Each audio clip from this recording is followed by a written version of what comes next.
Hi Sagittarius, Happy New Year. This is your general reading for the month of January 2019. Please keep in mind it is a general reading, so it may not resonate entirely with everyone. A couple disclaimers: I do burp silently, but it's just energy moving through me, and I also swear sometimes. Alright, let's see what's going on with the sign of Sagittarius for January 2019.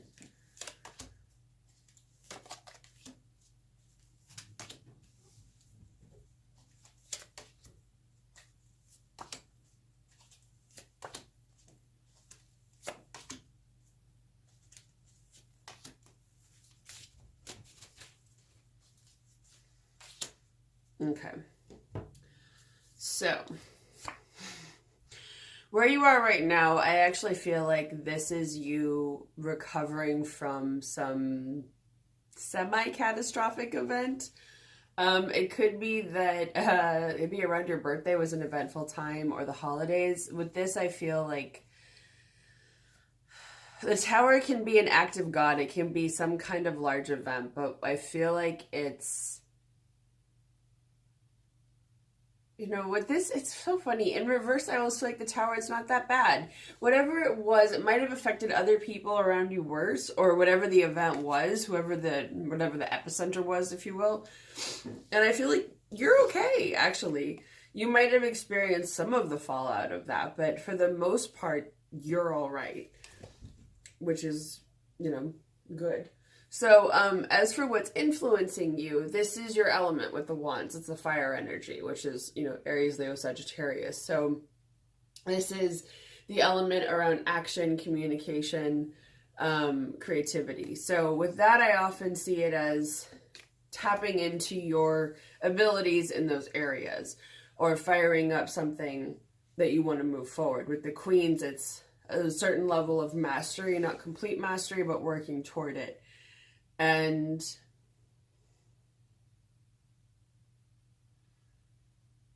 what I'm hearing is, you know where you are. Do you know where you are? Yeah. And for those of you that have a black cat, it's guarding you. Or if there's one around that you see around wherever you live, and it's a guardian. So you could always give it a treat, or just say hello to say thank you. As for what's crowning you, this is as far as like what's an overarching influence in your life. You have good news coming. And this could be, it's already here, it's already happened, or it's coming this month. So the Eight of Wands is pretty simple in that it just means good news coming forward for you. As for the base, the reason for the reading, the Seven of Pentacles. So this is usually about taking stock and inventory, appreciating how far you've come, and noticing the work that you've been putting into something. It could be a relationship or a project, you know, whatever it is that you've been putting in the effort toward. It's not bearing fruit yet. It's not quite it's not at its end point, you know, where you can see, oh yes, it was successful, it worked. You're still putting in the effort toward that. But you can see how far you've come. You can take a look at it and say, oh, okay, this is how far I've come. This is what I've done. And if you're having trouble with that, sometimes you have to look back at the beginning and say, oh, right, I'm no longer at these points. I'm this far. So then in the near future, it looks like you will be dropping a burden. The Ten of Wands in reverse usually means you're probably at the point of diagnosing this problem now. Sorry, there's something in my eye. And you're seeing it for what it is, and you're realizing that you're done with it. Whatever it is. But this can be, especially when it comes to feelings of other people, emotions regarding other people, burdens, anything weighing you down, letting it go. As for where you are right now, you're feeling strong.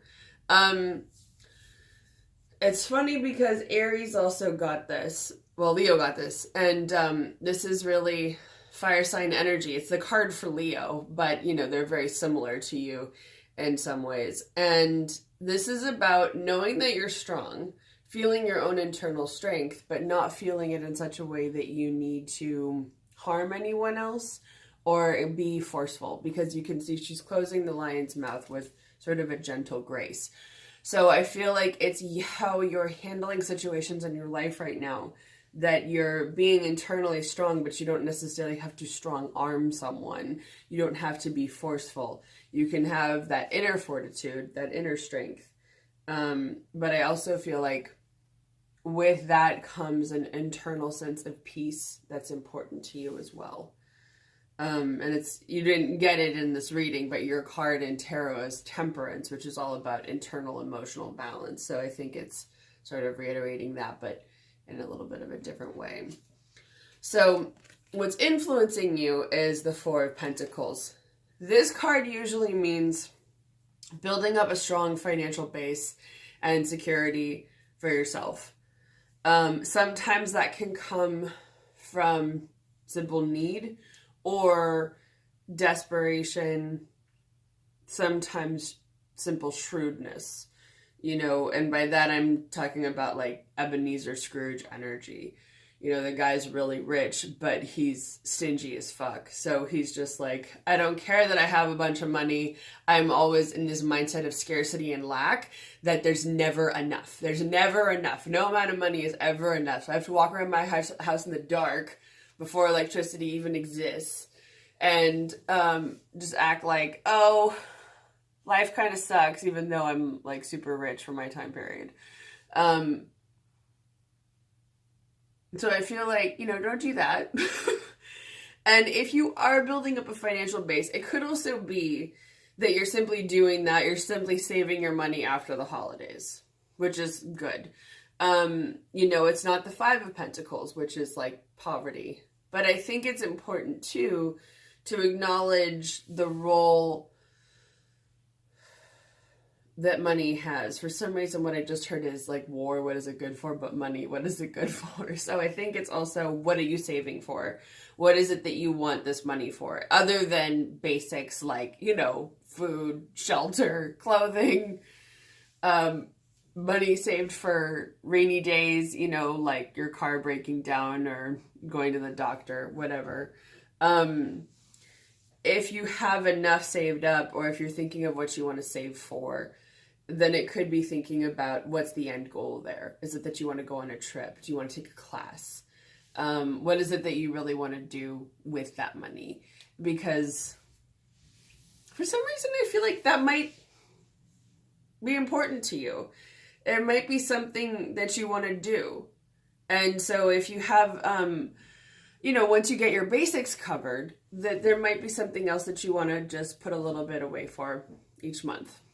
That's something to think about. Just let it marinate. And then as far as your outcome goes, you've got the Moon, which means that you could be, this is your outcome, not short-term outcome, but a bit longer term.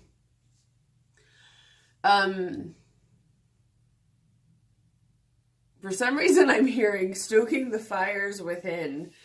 So it could also be, you had your new year with your birthday, and now you're starting to go into your personal spring and starting to wake everything up again and get the fires going. So I feel like it could be figuring out where you're moving to next, what you're going to focus on next, where you want to go. But yeah, because usually the Moon is about sort of an existential crisis, going within, doing some internal work. But with you, I feel like it's still, once again, figuring out where is it that you want to go? What is it that you want to do? Where do you want to take your life? That's saving money for. Where is it that you want to bring yourself in the future? Whoa. And there may be some childlike energy in that with the Six of Cups here. So the Six of Cups can mean, and this is also part of your outcome, as far as where you want to go. So there are a couple things in here. It relates to your personal past. It could even be a past life, children, or your childhood. So you know, whatever that brings up for you. So if it's like, say you had a past life regression or a vision or a connection to a certain place, and you're like, I don't know why, but for some reason I feel like I need to go to this place, and it's saving up on a trip for that. Or if it's starting a family, having more children, doing something to tap into your own inner child, like paintball for some reason. You know, that there's something that you may want to do that lets you be kind of childlike. But also, there may be a giving aspect here, because he's giving these flowers to this little girl. And so there is something about being generous with that childlike, earnest energy and emotion and feeling. And so it could also be donating to charities or programs where the proceeds go to children, and or volunteering with children, spending your time with them, that kind of thing. There's a couple different options there, but, you know, see which one applies to you. So that is your reading for the month of January. I hope you all have a wonderful month, and I'll see you again next month.